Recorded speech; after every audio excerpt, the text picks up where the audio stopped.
Hello hi and सत श्री अकाल। Welcome you all guys. सभी का एक बार से फिर से स्वागत है अपने अन अकेडमी के एसएससी जेई चैनल पे। मैं देवेंद्र नायक आप सभी का स्वागत करता हूं अपने अन अकेडमी के एसएससी जेई चैनल पे। तो ये अपना एक स्पेशल सेगमेंट है। इस स्पेशल सेगमेंट में हम लोग बेसिकली क्या करेंगे, जितने भी एग्जाम्स हुए हैं, कॉम्पिटिटिव एग्जाम्स हुए हैं, उन एग्जाम्स को वन बाय वन लेके आएंगे और सारे के सारे क्वेश्चंस पेपर होंगे उन एग्जाम्स के। उन क्वेश्चंस पेपर को क्या करेंगे, हम यहाँ पे सॉल्व करेंगे। तो उसी सीरीज को आज आगे कंटिन्यू बढ़ाते हैं। आज मैं क्या है आरएसएम एसएसबी जेई का डिप्लोमा का पेपर लेके आया हूँ। इसके अंदर ये दो पार्ट में आएगा। बेसिकली एक पार्ट ए है, एक पार्ट बी है। अभी कंटिन्यूटी के अंदर ही आ जाएंगे। ठीक है, तो टेक्निकल पोर्शन रहेगा खाली। उसके अंदर क्या है 40 नॉन टेक था और 80 क्या था, टेक्निकल था। तो इसमें क्या है ओनली टेक्निकल के 80 क्वेश्चंस रहेंगे। ये क्वेश्चन सीरीज लाने के पीछे का रीजन ये है बेसिकली अभी आरएसएम एसएसबी का एग्जाम आने वाला है, तो थोड़ा सा हमें क्या है आइडिया लग जाएगा कि ये लोग किस हिसाब से एग्जाम लेते हैं, किस हिसाब से अपना हमें प्रिपेयर होके रहना है इनके लिए। ठीक है, तो उसी सीरीज को हम आगे बढ़ाते हैं। उससे पहले एक सेकंड के लिए हम यहाँ पे कुछ देखेंगे।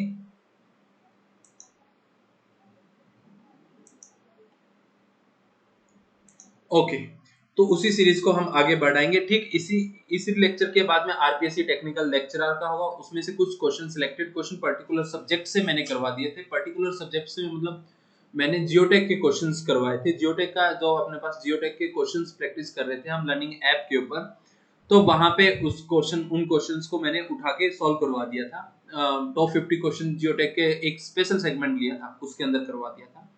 ठीक है, तो उसी हिसाब से अभी उसके जो कंप्लीट 150 क्वेश्चंस है, 300 क्वेश्चंस है, वो जितने भी एक या दो या तीन लेक्चर्स के अंदर पार्ट 1 पार्ट 2 करके मैं अपलोड करवा दूंगा।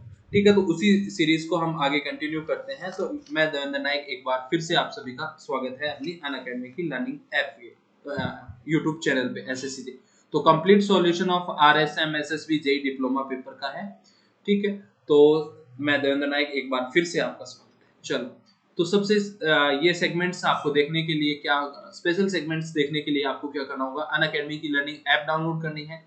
ऐप डाउनलोड करने के बाद में आपको क्या करना है, उन्हें इंस्टॉल कर लेना है। देन आपको करना है login with the help of the email address और फोन नंबर की हेल्प से आप क्या कर सकते हो, लॉगिन कर सकते हो। देन आपको क्या करना है, select your goal like SSC ESC GATE, जो भी आपका गोल हो, गोल को सिलेक्ट करें और गेट सब्सक्रिप्शन की तरफ बढ़ें। गेट सब्सक्रिप्शन में आप हमारे यहाँ पे 1 मंथ से लेके 24 मंथ्स तक का सब्सक्रिप्शन ले सकते हैं और 24 मंथ तक का सब्सक्रिप्शन ले सकते हैं। जैसे 1 मंथ, 3 मंथ, 6 मंथ, 12 मंथ और 24 मंथ तक का सब्सक्रिप्शन ले सकते हैं। ठीक है, तो हमारे यहाँ पे अगर 6 मंथ से लेके 24 मंथ तक क्या है, नो कॉस्ट ईएमआई के ऑप्शंस भी अवेलेबल है। तो आप लोग वो पैसों का बहाना तो नहीं बना सकते कि इतने सस्ता कौन देता है यार। और साथ के साथ अगर एक्स्ट्रा और सस्ता चाहिए तो उसके लिए आपको क्या करना होगा, देवेंटेन एक रेफरल कोड है। देवेंटेन हर एक एजुकेटर का अपना रेफरल कोड होता है। ठीक उसी प्रकार से ये मेरा रेफरल कोड है देवेंटेन, देवेंद्र से बना हुआ है, जिससे आपको क्या मिलेगा, मैक्सिमम 10% डिस्काउंट भी मिलेगा। ठीक है, तो डोंट फॉरगेट टू यूज देवेंटेन to get 10% additional off on your next Unacademy plus subscription. तो आप जैसे भी नेक्स्ट सब्सक्रिप्शन ले तो ले यूज कर सकते हैं। देन आपको क्या करना है, proceed to payment by using the any mode of the payment. You can make payment कर सकते हैं किसी भी मोड से। एज यूजुअल आपको मैंने पहले भी बताया था कि हमारा टॉप एजुकेटर के साथ में एक टॉप बैच स्टार्ट हो रखा है। उसका नाम है संकल्प 1000 plus selection in the assessee CGL. 7 अप्रैल से शुरू हो चुका है। इस बैच की स्पेशलिटी क्या है कि फुल ऑन सिलेबस कवर किया जाएगा एसएससी सीजीएल लेवल्स का। ठीक है, क्लासेस हिंदी और इंग्लिश में दोनों में चलेगी। साथ में 400 आवर्स के आसपास इसमें कंज्यूम किए जाएंगे। टॉप एजुकेटर ऑफ कंट्री है, unlimited access of the test है, unlimited access to the test, weekly quiz और मॉक टेस्ट और डेडिकेटेड डाउट क्लियरिंग सेशन।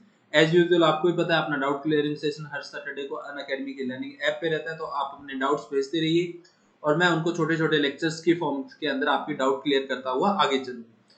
ठीक है, why Unacademy is the best platform because of the 30 plus batches और 40,000 plus recorded content, 300 plus classes daily, 20,000 plus practice question, 70 plus educator, 90% student trust the most important thing. ठीक है, as usual आपको पता है हर Sunday को अन academy combat की तरफ से दोपहर 12 बजे हमारा एक स्कॉलरशिप पूल एग्जाम होता है। अब वो हिंदी में भी उपलब्ध है। ठीक है, उसमें ये फ्री ऑफ कॉस्ट है, खाली आपको एनरोल करने के लिए कोड यूज करना होगा, ये रखा यहाँ पे, देवेंटन एनरोल कीजिए और स्कॉलरशिप जीतिए। ठीक है, go and enroll with the full exam. Okay, RSM SSB JE diploma paper civil engineering जो हुआ था 6 दिसंबर 2020 को इवनिंग शिफ्ट में 3 to 5। Okay, all set, let's crack it. तो इसका question number first 41 number question था। 40 क्वेश्चन स्टार्टिंग में 1 to 40 question क्या थे, नॉन टेक राजस्थान जीके के थे। तो ठीक है, उसमें 41 क्वेश्चन में था, क्वेश्चन नंबर 41 कह रहा है प्लाईवुड इज आइडेंटिफाइड। जो प्लाईवुड आते हैं उसको आइडेंटिफाई अपन किसकी हेल्प से करते हैं, वॉल्यूम, वेट, थिकनेस या एरिया। तो करेक्ट आंसर इज द कि हम जो थिकनेस ऑफ द प्लाईवुड होता है वो किसकी हेल्प से सॉरी आइडेंटिफाई किसकी हेल्प से करते हैं, थिकनेस की। बेसिकली कितना, 5 mm, 10 mm, 10 mm, 15 mm ऐसे आता है ना मार्केट में साइज। तो option the moisture content of the timber used in the building frame should be, building frames की बात कर रहा है। ये क्वेश्चन थोड़ा सा ऑब्जेक्शनेबल क्वेश्चन है। ठीक है, अगर हम IS कोड की बात करें तो IS कोड के अकॉर्डिंग फ्रेम्स का मतलब है कि अपने पास डोर और विंडो का फ्रेम होगा। डोर और विंडो की फ्रेम्स की बात चल रही है, तो उसके अंदर जनरली बेसिक सा क्या है अपने पास लेके चलते हैं 4 to 16% के आसपास, 8 to 16% ये IS कोड कहता है, IS कोड कहते हैं। लेकिन बुक्स के अकॉर्डिंग मैं बता देता हूँ, बुक्स के अकॉर्डिंग, बहुत सारी बुक्स के अकॉर्डिंग, बुक्स ये कहती है कि हमारे पास जो वेट के टाइम जो मॉइस्चर कंटेंट होना चाहिए वो कितना होना चाहिए, 12% होना चाहिए। और ये कह रहा है कि हम डोर के अंदर लगभग 15% तक का मॉइस्चर कंटेंट ले सकते हैं और विंडो के अंदर ले सकते हैं 18% का। ठीक है, 18% तक का। तो डोर और विंडो फ्रेम दोनों के हो सकते हैं, तो रेंज क्या होगी, 15 to 18% होगी। ठीक है, अगर IS कोड के अकॉर्डिंग चलेंगे तो कोई भी ऑप्शन क्या है सही नहीं बैठेगा, क्योंकि यहाँ पे अपनी रेंज क्या है 7% को कर रहा है, तो इसलिए ये नहीं होगा। और 16% से जा रहा है तो ये 20 वाली रेंज से इसलिए बाहर हो जाएगा। तो बोर्ड ने भी क्या है, RSM SSB ने क्या है, ऑप्शन सी करेक्ट माना है। तो मोस्ट एप्रोप्रिएट आंसर के साथ में option C is the correct answer. ठीक है, next question. What will be the approximate estimate for the building having a total carpet area of 300 square meter? Extra provision of the 10% of the area is provided for the wall and veranda. Plinth area of rate is this. ये कह रहा है कि हमारे पास जो carpet area है, carpet area क्या है, वो क्या है 300 स्क्वायर मीटर है। Extra provision of the 10% area provided for wall और ब्राउंडास के लिए क्या है, 10% एक्स्ट्रा एरिया कवर किया गया जहां पे वॉल्स और अपने पास और प्लिंथ एरिया का रेट दे रखा है। तो अप्रोक्सीमेट कॉस्ट पूछिए, तो हमें पहले तो कारपेट एरिया और प्लिंथ एरिया का डिफरेंस पता होना चाहिए। कारपेट एरिया जहां पे अपने पास मूवेबल एरिया, जहां पे अपन मूव कर सकते हैं, अंदर का लिविंग एरिया, वो कारपेट एरिया। प्लिंथ एरिया होता है टोटल कंस्ट्रक्शन एरिया, जितना भी एरिया जिसके अंदर कंस्ट्रक्शन हो रही है, तो वो क्या होगा अपने पास, वो प्लिंथ एरिया होगा। तो यहाँ पे ये कह रहा है कारपेट एरिया अपने पास कितना गिवन है, कारपेट एरिया गिवन है 300 स्क्वायर मीटर स्क्वायर। ठीक है, 10% एक्स्ट्रा लेना है। 10% एक्स्ट्रा क्यों लेना पड़ेगा, क्योंकि ये वॉल्स की थिकनेस वगैरह ये भी क्या है इसके अंदर प्लिंथ एरिया के कंस्ट्रक्शन के अंदर आएगी, तो इसको 10% इंक्रीज कर देते हैं। ठीक है, तो यहां से अपने पास प्लिंथ एरिया क्या आ जाएगा, प्लिंथ एरिया आ जाएगा लगभग 330 मीटर स्क्वायर। ठीक है, और अपने पास एस्टिमेट निकालना है, कॉस्ट कितना दे रखा है 330 एरिया इंटू में 1000 पर क्या है स्क्वायर मीटर का है, तो टोटल कितना आ गया 3,30,000। ठीक है, तो option B is the correct answer. ठीक है, option B is the correct answer. Next question, number of cement bag in 1 meter cubic volume. 1 meter cubic volume के अंदर अपने पास सीमेंट बैग का कितने हैं। ठीक है, अब इसमें क्या है, कुछ लोग दिमाग लगा लेते हैं। दिमाग इसलिए लगा लेते हैं कि छोटा सा यहाँ पे 1 मीटर क्यूबिक सीमेंट बैग की बात कर रहा है कि 1 मीटर क्यूब में सीमेंट बैग, तो कई लोग क्या है कंक्रीट की फॉर्म में कन्वर्ट करने लग जाते हैं। तो ऐसा दिमाग नहीं लगाना है, हमें बेसिकली क्या दे रखा है 1 मीटर क्यूबिक दे रखा है, और अपने पास सीमेंट बैग का वॉल्यूम कितना होता है 0.035 होता है। तो इसको सोल्व करेंगे तो लगभग अपने पास आ जाएगा 1/0.035, तो करेंगे तो अपने पास आ जाएगा लगभग 28.57 बैग्स आ जाएंगे, तो अप्रोक्सीमेट 29 बैग्स आ जाएंगे। तो ऑप्शन नियरेस्ट ऑप्शन क्या होगा, option A is 30 bags are the correct answer. Next question, if the benchmark is the 560.50 meter and the height of instrument, this कह रहा है the what will be the back side. ये कह रहा है कि हमारे पास ये कुछ है, यहाँ पे क्या है, इसका RL गिवन है, बेंचमार्क का गिवन है 560.50 मीटर गिवन, और हाइट ऑफ इंस्ट्रूमेंट ये गिवन है कितनी 561.365। ठीक है, अब अपने पास हाइट ऑफ इंस्ट्रूमेंट क्या होगी, लाइन ऑफ साइट से लेके जो भी अपने पास रिड्यूस लेवल प्लस में बैक साइड होती है हाइट ऑफ इंस्ट्रूमेंट। तो अब पूछ रहा है बैक साइड की, पूछ रहा है बैक साइड कितना होगा, तो दोनों का डिफरेंस ले लेंगे कितना 561.365 माइनस में 560 माइनस में कितना है 500। ठीक है, तो इसको करेंगे तो अपने पास आंसर आ जाएगा 0.865। तो option A is the correct answer. Okay, next question. The bearing of a line is south 25 degree west, what will be the whole circle bearing. ये कह रहा है किसी लाइन की बियरिंग कितनी गिवन है अपने पास, ये क्या है होल, ये अपने पास हो गया नॉर्थ हो गया, ये अपने क्या पास हो गया साउथ हो गया, ये क्या हो गया ईस्ट हो गया, और ये क्या हो गया वेस्ट हो गया। ठीक है, तो यहां से किसी बियरिंग लाइन का बियरिंग गिवन है कितना साउथ से, ये कितना है साउथ से 25 डिग्री वेस्ट हो गया ना। होल सर्कल बियरिंग पूछा है, होल सर्कल बियरिंग के लिए अपन क्या करेंगे, पीछे से पूरा यहां से एंगल मेजर कर दिया, और एंगल मेजर कर दिया तो कितना है 180 प्लस में 25 डिग्री, तो कितना आया 205 degree. Option B is the correct answer. Okay, next question ये रहा, a invar tape is made of an alloy of, invar tape किसके अलॉय से बन के बनती है, तो इनवार टेप क्या बनती है निकल और स्टील के। ठीक है, निकल और स्टील के, तो निकल कितना होता है 36% और 64% क्या होता है स्टील होता है। ठीक है, तो option D is the correct answer, option D is the correct answer, option D is the, हाँ एक 1 second, D is the correct answer. Okay, next question. The volume of sand required to prepare 100 cubic meter of the 1:2:4 concrete. ये कह रहा है sand required पूछा है, तो ratio क्या गिवन है हमारे पास, रेशियो गिवन है 1:2 और 4 गिवन। 1 क्या है सीमेंट सैंड और 4 एग्रीगेट, यही तो होता है ना कि सीमेंट हो गया फाइन एग्रीगेट और कोर्स एग्रीगेट होता है। और वॉल्यूम कितना दे रखा है 100 क्यूबिक मीटर, वॉल्यूम कितना है अपने पास 100 क्यूबिक मीटर, ये ड्राई वॉल्यूम है। अगर हम वेट के वॉल्यूम की बात करेंगे, डब्ल्यू वेट की बात करेंगे, वाट भी तो ऐड होगा ना, तो अपने पास लगभग कितना 150 टू 55 टू 50 टू 55% अपन वॉल्यूम को क्या कर देते थे इंक्रीज कर देते थे, तो अपन एवरेज लेके चल लेते हैं 1.53% इंक्रीज कर दिया, तो अब अपने पास क्या आ गया 153 क्या आ गया मीटर क्यूब, क्या आ गया अपने पास मीटर क्यूब, क्या आ गया वॉल्यूम आ गया। अब हमें निकालना है volume of sand, volume of sand, volume of sand के लिए हम वॉल्यूम क्या है सैंड का कितना है परसेंट है 2%, अपॉन में कितना है टोटल कितना है 7 इंटू में 153, तो 153 अपॉन में 7 इंटू में 2, आंसर आ गया अपने पास 43.71 के आसपास आ गया मीटर क्यूब में, तो अप्रोक्सीमेट कितना हो गया 44 मीटर क्यूब, तो option A is the correct answer, option A is the correct answer. Next question, next question आ गया है आपकी डिस्प्ले स्क्रीन पे।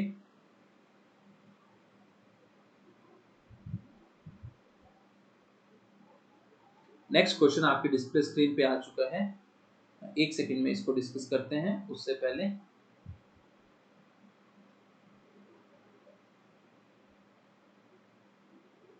Okay, what will be the radius of a 3 degree curve having the 20 meter arc length. ठीक है, 20 meter arc length के लिए अगर अपना 3 डिग्री कर्व है तो रेडियस क्या होगी, ये रेडियस पूछी जा रही है बेसिकली इसके अंदर। ठीक है, तो रेडियस निकालने के लिए हमें पता है हम क्या करेंगे,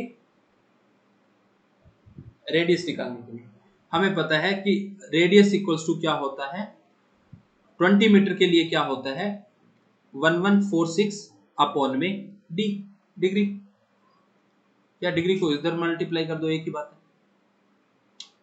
तो अगर वो होगा क्या नाम अपना हुआ 30 मीटर हो गया तो क्या हो जाएगा 1819। ठीक है 1819। ओके, तो यहां से r इक्वल्स टू क्या आ गया 1146 अपॉन में 3 डिग्री, तो इसको सॉल्व करेंगे तो क्या आ गया लगभग 400 के पास तो 12 हो जाएगा, तो 382 मीटर आ जाएगा। तो option D is the correct answer. ठीक है, option D is the correct answer. Okay okay, next question अपना ये रहा आपके डिस्प्ले स्क्रीन पे। The shape of bending moment diagram of simply spotted beam carrying linearly varying load, linearly varying load, linearly varying मतलब UVL, UVL load है question number 50 का। तो अपने पास ऐसा कुछ है कि ऐसा लोड आ रहा है, ठीक है। तो अब आपको पता है यूवीएल के लिए अपने पास, ठीक है, यूवीएल के लिए अपने पास एसएफडी तो क्या बनता था, पैराबोला, और बीएमडी क्या बनता था, क्यूबिक पैराबोला यानी क्यूबिक कर्व। तो option C is the correct answer, option C is the correct answer, option C is the correct answer. Next, the standard gauge length over which the extension is to be measured to determine percentage elongation of the specimen with initial cross section AC। अगर किसी standard gauge में अगर length में जो elongation आया वो cross section AC के respect में मेजर किया जाए तो कितना होता है, तो वो होता है अपने पास क्वेश्चन नंबर 51 का, अगर बात करें 51 का, ठीक है, 5.65 अंडर रूट AC, ठीक है। AC क्या है, area of the cross section. The maximum bending moment caused by 3 equal loads, maximum bending moment caused by 3 equal loads, एक सेकंड के लिए,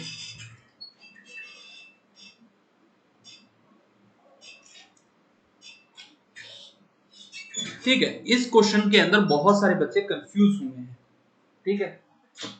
इसके अंदर ये आया है, क्वेश्चन को थोड़ा सा ना जब समझ में नहीं आए ना, क्वेश्चन को धीरे धीरे 2-3 बार समझो, ठीक है। इस क्वेश्चन के अंदर सब मेरे पास ये आया था कि सर इस क्वेश्चन के अंदर ऑब्जेक्शन है, ऑब्जेक्शन, इसमें ऑब्जेक्शन वाली कोई दिक्कत वाली बात नहीं है, क्वेश्चन क्या है, सही है, इस क्वेश्चन में कोई दिक्कत वाली बात नहीं है। ये कह रहा है maximum bending moment caused by 3 equal load each W/3 space apart at the equal interval of simply spotted beam. ये कह रहा है कि कोई सिंपली स्पॉटेड बीम है, ठीक है, उसके ऊपर 3 इक्वल लोड लग रहे हैं, एक ये रखा W, एक ये लग रहा और एक ये लग रहा। अगर ये दोनों के स्पेस कितना है, WL/3 WL/3, तो यहाँ पे क्या बन गया, L/6 और L/6। यहाँ पे लोड लग रहा है W/3 W/3 और W/3, ठीक है। डायग्राम समझ में आ गया। अब अगर यहाँ पे मुझे सबसे पहले रिएक्शन निकालनी पड़ेगी, तो 3 है, तो RA प्लस में RB इक्वल्स टू क्या आ गया मेरा, RA इक्वल्स टू में RB इक्वल्स टू क्या आ गया मेरा, W आ गया। तो RA इक्वल्स टू में RB की सिमेट्री बन रही है, इधर भी सेम है इधर भी सेम है, तो क्या आ गया W/2।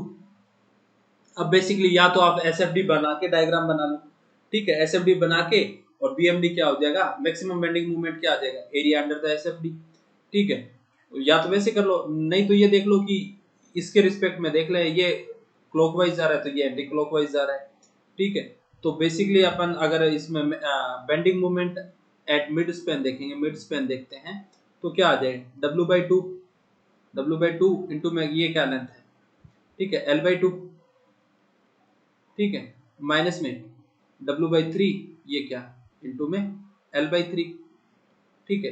ये ऊपर की तरफ ले रहा है, ये एंटी क्लॉक जा रहा है, ये क्लॉकवाइज जा रहा है, ठीक है। तो इसको सॉल्व करेंगे तो अपने पास आ जाएगा 5W L अपॉन में 36।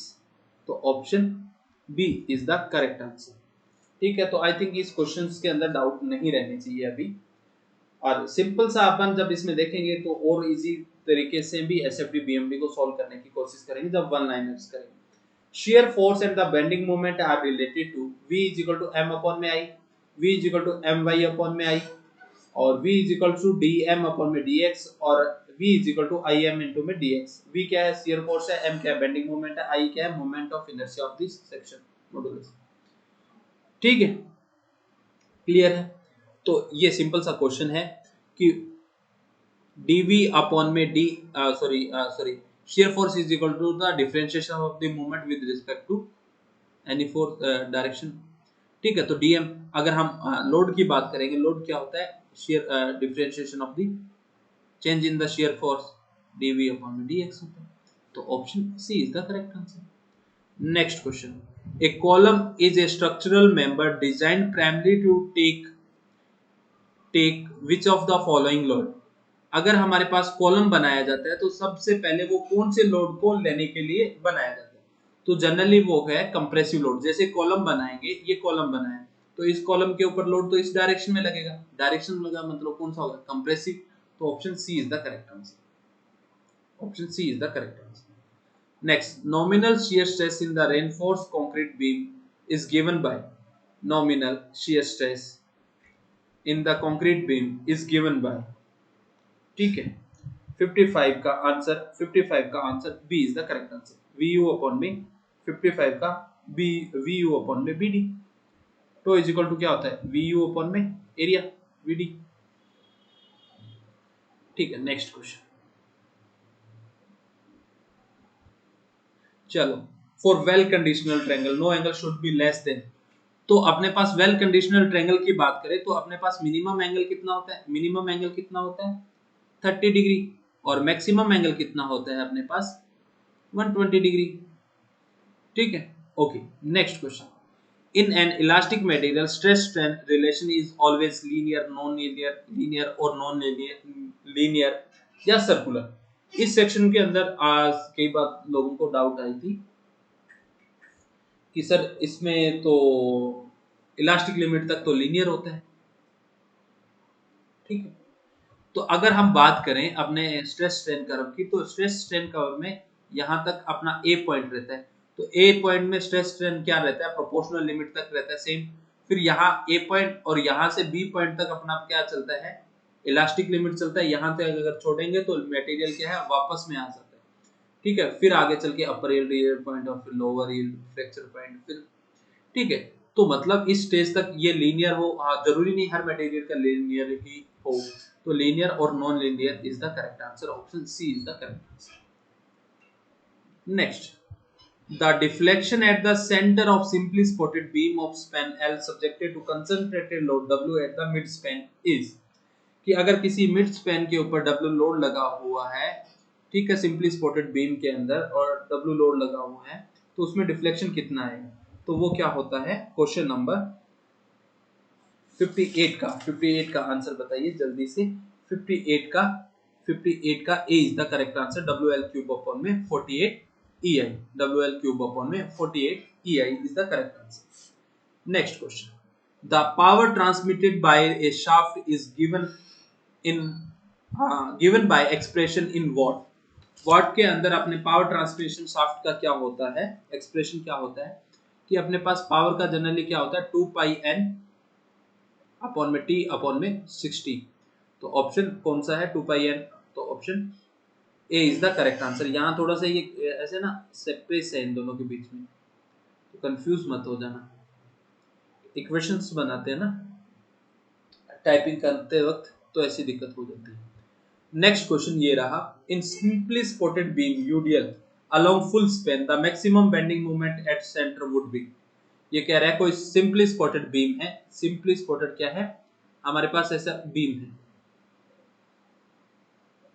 सिंपली स्पॉटेड बीम है, और उसके थ्रू आउट क्या है? सिंपली स्पॉटेड बीम के थ्रू आउट में क्या है? यूडीएल लगा हुआ है, ठीक है, डब्ल्यू लगा हुआ है। तो उसमें मैक्सिमम बेंडिंग मोमेंट क्या आएगा? या तो इसका तरीका है कि शियर फोर्स निकालो फिर बेंडिंग मोमेंट एसएफडी बनाओ। अब इसका सिंपल सा है, सभी को याद ही रखना होता है, ये सिंपल सा क्वेश्चन है।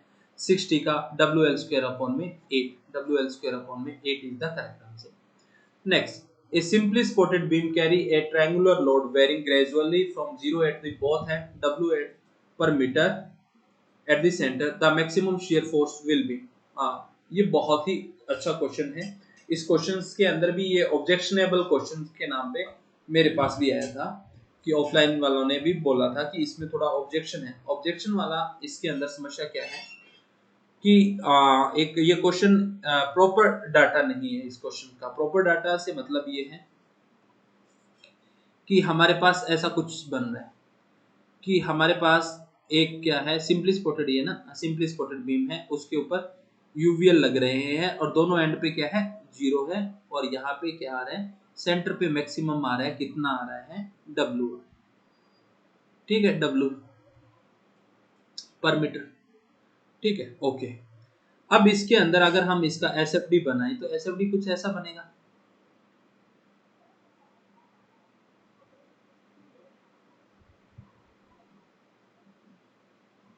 ठीक है।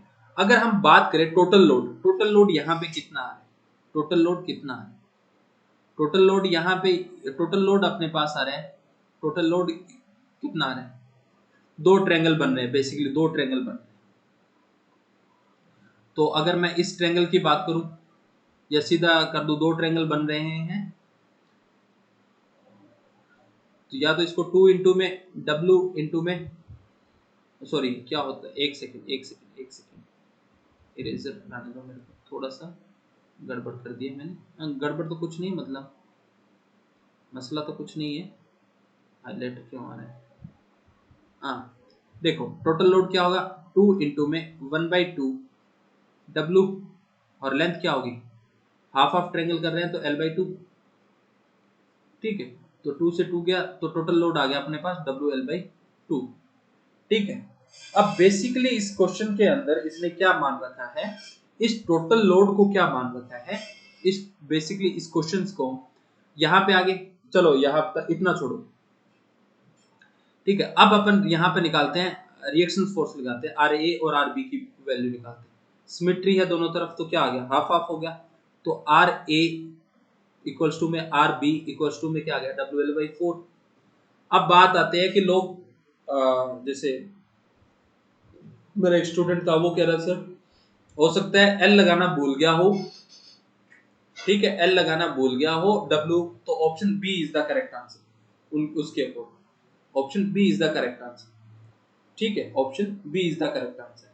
तो B is the correct answer हो सकता है, तो उस हिसाब से, लेकिन नहीं, इसने क्या माना है, बेसिकली यहाँ पे इसने क्या माना है कि आपने इसको क्या मान लिया, P फोर्स मान लिया, इसको क्या मान लिया, इक्वल्स टू P फोर्स मान लिया, क्या माना, P फोर्स माना, ठीक है, इसको P फोर्स माना, ठीक है। तो यहाँ पे RA और RB इक्वल्स टू में क्या आ गया, P/2 आ गया, तो option A is the correct answer. अब इसमें समस्या ये है कि इसने W पर मीटर दे रखा है, तो बेसिकली अगर हम बात करें यहाँ पे, तो WL स्मॉल, अगर यहाँ पे पर मीटर दे रखा है, मतलब क्या होता है, स्मॉल W से होता है, ठीक है। तो स्मॉल W से होता है पर मीटर का मतलब, तो यहाँ से अपन क्या करते हैं, अगर कैपिटल W होता तो उसको क्या करते हैं, L से मल्टीप्लाई कर देते, तो भी ऑप्शन चेंज हो जाता, ठीक है। तो यहाँ पर मीटर दे रखा है, तो मतलब स्मॉल W की बात कर रहे हैं, तो ये थोड़ा इम्प्रोप्रिएट डाटा के आने के बाद में बोर्ड ने भी क्या है, W/2 माना है, तो इसका आंसर क्या होगा, जैसे P/2, तो इस वाले को क्या है, टोटल लोड को क्या माना इसने, जितना आने पर, ठीक है, पॉइंट लोड में कन्वर्ट करने के बाद में क्या मान लिया, इसको P मान लिया, P मानने के बाद में उसकी रिएक्शंस निकाल ली, तो P/2 आ जाएगी, तो बोथ साइड, तो so option W/2 is the appropriate data नहीं है, लेकिन इस क्वेश्चन पे ऑब्जेक्शन नहीं उठा सकते, ठीक है, वो बोल देंगे कि हम लोग इस भाषा में पूछा, ठीक है। Next question, the relation between the modulus of curvature R, bending moment M, flexural rigidity EI, तो बेसिकली क्या है, यही होता है sigma upon Y, E upon में R, M अपॉन में I, ठीक है। तो किसकी फॉर्म में पूछा है, तो इन दोनों की फॉर्म में पूछा है, तो क्या हो गया, M is equal to EI upon में R is the correct answer, ठीक है। Next question, an event is, event क्या है, ए डमी एक्टिविटी नहीं, ए यूजफुल क्राइटेरिया नहीं, यूजफुल क्राइटेरिया तो है, start and the finish of an activity और the group of activity, event क्या है, ठीक है, ग्रुप ऑफ एक्टिविटीज है, दैट्स द करेक्ट आंसर, तो option C is the correct answer, most appropriate answer is the C. Distemper क्या है, distemper क्या, ऑयल पेंट है, इनेमल पेंट है, वाटर पेंट है, या वर्निश है। डिस्टेंपर क्या है, जनरली डिस्टेंपर में अपन चौक को क्या किसके साथ, हॉट वाटर के साथ में मिक्स कर देते हैं ना, तो क्या होगा, एज ए डिस्टेंपर क्या है, वाटर पेंट है, option B C is the correct answer. Next, next question, CPM is activity oriented, event oriented, time oriented, resources oriented, कि अपने पास सीपीएम क्या है, एक्टिविटी ओरिएंटेड है, इवेंट ओरिएंटेड है, या टाइम ओरिएंटेड है, रिसोर्सेज ओरिएंटेड है। तो एक्टिव सीपीएम क्या है, एक्टिविटी ओरिएंटेड होता है, और पर्ट क्या होता है, इवेंट ओरिएंटेड होता है। ये क्या होता है, पर्ट होता है। पर्ट क्या होता है, इवेंट ओरिएंटेड। तो option A is the correct answer. Next question, तो the soundness of the Portland cement can be tested by the Le Chatelier apparatus।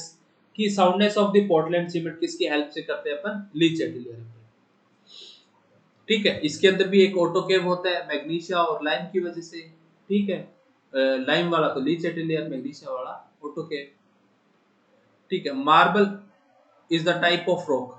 Marble क्या है, इग्नियस रॉक है, सेडिमेंट्री रॉक है, मेटामॉर्फिक है, या ग्रेनाइट है। 67। तो जनरली मार्बल क्या है, लाइमस्टोन का क्या बना है, मेटामॉर्फिक एक्शन होने के बाद में क्या बनी है, मार्बल बनता है। तो क्या हो गया, मेटामॉर्फिक रॉक हो गया। Next, the preparation of the surface of stone to obtain plane edges or to obtain the stone to required size and shape is known as curing of the stone, blasting of the stone, seasoning of the stone, dressing of the stone। Generally ये पूछा जा रहा है कि जो अपने पास stone है उसकी प्लेन एजेस वगैरह से स्टोन है उसमें फ्लैट सरफेस या स्मूथ शेप एंड साइज या प्लेन एजेस कॉर्नर वगैरह फिनिशिंग वगैरह जो निकालते हैं वो क्या कहलाता है, उस प्रोसेस को क्या कहते हैं, तो वो क्या कहलाता है अपना dressing of the stone. Option D is the correct answer. Next, the two main component of the Portland cement. Portland Bogue's compound क्या थे, C3A, C2S, C2A, C3A और C4AF। तो मेन कंपाउंड क्या था, C3A और C2A, सॉरी C3S और C2S। तो option A is the correct answer. Okay, next, bitumen is obtained by natural organic base, synthetic, petroleum और कोल। बिटुमेन कहां से ऑब्टेन्ड होता है, तो बिटुमेन अपने पास कहां से होता है, पेट्रोलियम प्रोडक्ट से। तो नेक्स्ट क्वेश्चन नंबर 71। 71 की बात करें तो soil are basically organic material, inorganic material, mineral material या ऑर्गेनिक और इनऑर्गेनिक मटेरियल। तो सॉइल अपनी जनरली क्या है, ऑर्गेनिक और इनऑर्गेनिक मटेरियल्स। सभी को पता है, ए लाइन वाला ग्राफ पता है ना, आईपी की वैल्यू निकाल के, ऑर्गेनिक और सिल्टी सैंड, ऑर्गेनिक क्ले। ठीक है, next, if the independent spread footing of two column are connected by beam. दो इंडिपेंडेंट स्प्रेडेड फुटिंग को क्या है, कॉलम से कनेक्ट किया जाए और किसी बीम से कनेक्ट किया जाए तो उस टाइप्स की फाउंडेशन क्या कहलाएगी अपने पास, combined footing, connected footing, strip footing या स्ट्रैप फुटिंग। तो ऑप्शन क्या है, D is the correct answer, strap footing is the correct answer. Next question 72 का 73 का, the minimum pressure exerted by soil by on a retaining wall is known as seepage pressure.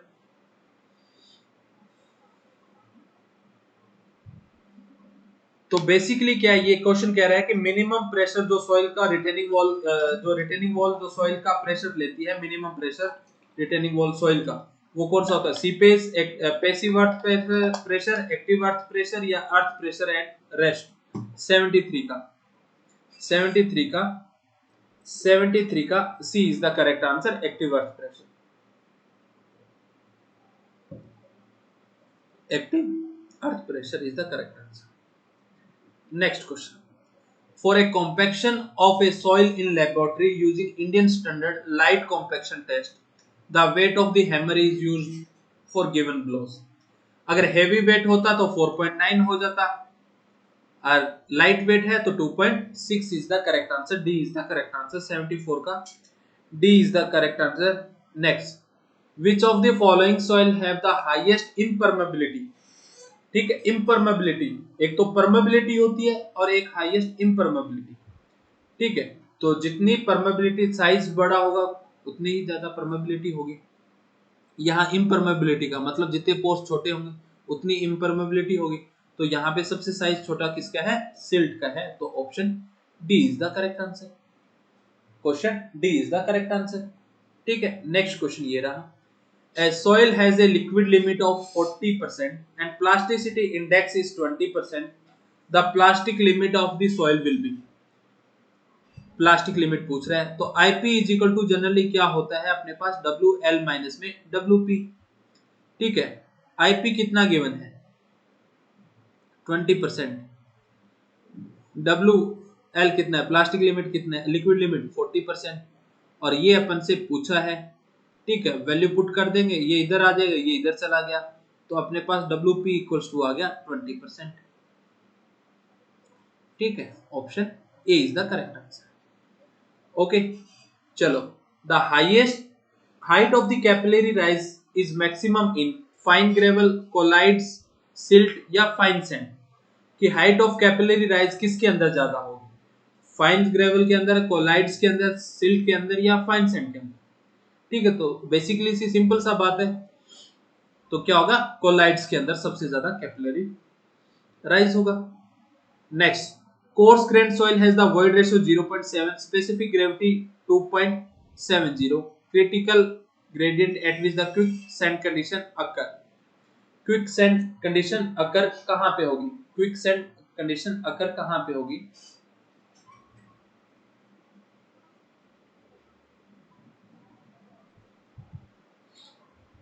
तो जल्दी से देखिए इस क्वेश्चन को और कीजिए सॉल्व।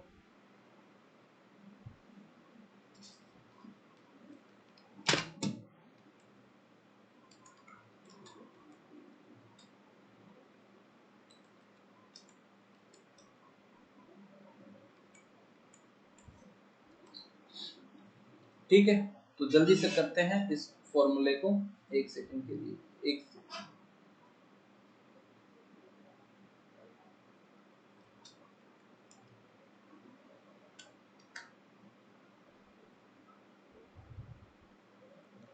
ठीक है, चलो कोई दिक्कत नहीं, करो।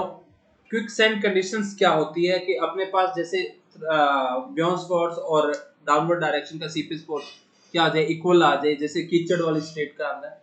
ठीक है, तो अपने पास इसमें अपने पास क्या पूछा है, क्विक सैंड कंडीशंस क्या होती है, I is equal to H upon में हेड लॉस अपॉन में लेंथ। तो जनरली इसका फॉर्मूला होता है G माइनस में 1 अपॉन में 1 प्लस में E। ठीक है, तो G कितना है अपने पास 2.70 माइनस में 1 अपॉन में 1 प्लस में E। तो आंसर क्या आ गया, ऊपर आ गया 1.70। एक सेकंड, चलो इसको काट दो, यहाँ से देखो तो 1.70 नीचे भी आ गया 1.70, तो ऑप्शन क्या आ गया, इजी सा क्वेश्चन है, A is the correct answer. Next question, uniformity coefficient of the soil is always less than 1, always equal to 1, equal to or less than 1, equal to or greater than 1। ठीक है, coefficient of uniformity Cu is always greater than equals to 1। तो option क्या हो गया, option D is the correct answer, 79 का D is the correct answer. Next question, according to IS classification range of the silt size particles की range basically क्या होती है, 75 micron से लेके 2 माइक्रोन तक क्या रहता है, सिल्ट रहती है, और लेस देन 2 माइक्रोन क्या रहता है अपने पास, क्ले रहती है। तो कौन सा ऑप्शन बन रहा है, ऑप्शन बन रहा है अपने पास, ऑप्शन बन रहा है D is the correct answer. ठीक है, तो ये अपने इस सेशन का क्या है, 40 क्वेश्चन का एक सेगमेंट है, 40 क्वेश्चंस का दूसरा सेगमेंट है। तो ये 40 क्वेश्चन का अभी अपलोड हो जाएगा, सेकंड इसी के बाद में थोड़ी देर बाद में सेकंड भी अपलोड हो जाएगा कंटिन्यूटी के अंदर। तो आप 2 लेक्चर छोटे छोटे बना के, जिससे क्या है जल्दी जल्दी दिख सके, लंबा लेक्चर देके आप लोग देखोगे नहीं। ठीक है, इसलिए 40 क्वेश्चन के छोटे छोटे सेगमेंट्स बना के लगभग आधा पौना घंटे का ये लेक्चर्स बनेगा। ठीक है, तो आप जल्दी जल्दी देख लेना। ठीक है, स्पीड फास्ट करके देख लेना। जिन लोगों को ये लो लेवल्स के क्वेश्चन है, बेसिकली इस लेवल्स के क्वेश्चन पूछे नहीं जाते, ये क्या है थोड़े से लो लेवल के क्वेश्चन है, इतने अच्छे लेवल्स के क्वेश्चन नहीं था RSMS, इसलिए कट ऑफ जाने के भी चांसेस क्या है, काफी ज्यादा है, 100 प्लस जाने के चांसेस है। ठीक है, 90 तो एटलीस्ट मान लो, 90 टू 100 या 105, 90 टू 105 के बीच में कट ऑफ रहने के चांसेस है। अगर आपको सेगमेंट अच्छा लगा है तो thank you guys for being with us, I hope you enjoy the session. If you enjoy the session please like and share the and press the bell icon for the further notification. Like करें और share करें अपने दोस्तों के साथ में। ये जितने भी क्वेश्चन पेपर, अगर आपको किसी पर्टिकुलर सब्जेक्ट का भी क्वेश्चन पेपर चाहिए सॉल्व करवाना है, किसी भी कोई भी कॉम्पिटिटिव हो सकता है, जरूरी नहीं आपके जो भी स्टेट के एग्जाम्स हो, चाहे लखनऊ का LMRC हो या महाराष्ट्र का हो, आप खाली आप हमें अनअकैडमी की एप्लीकेशन के ऊपर मैसेज के थ्रू वो क्वेश्चन पेपर भिजवा दीजिए उसका सॉल्यूशन और डिटेल और कंप्लीट सॉल्यूशन आपके पास हम किसी भी लेक्चर फॉर्म के अंदर आपके पास प्रोवाइड करवा देंगे। अगर आपको अनअकैडमी पर सब्सक्रिप्शन चाहिए तो don't forget to use my referral code devan10 to get 10% off on your next Unacademy plus subscription. तो thank you guys for being with us. I hope you enjoy the session. अगर आपको पसंद आया तो like share और subscribe करना ना भूलें and press the bell icon for further notification. कल फिर मिलते हैं सेम टाइम सेम जगह, तब तक के लिए जय हिंद जय भारत। Thank you.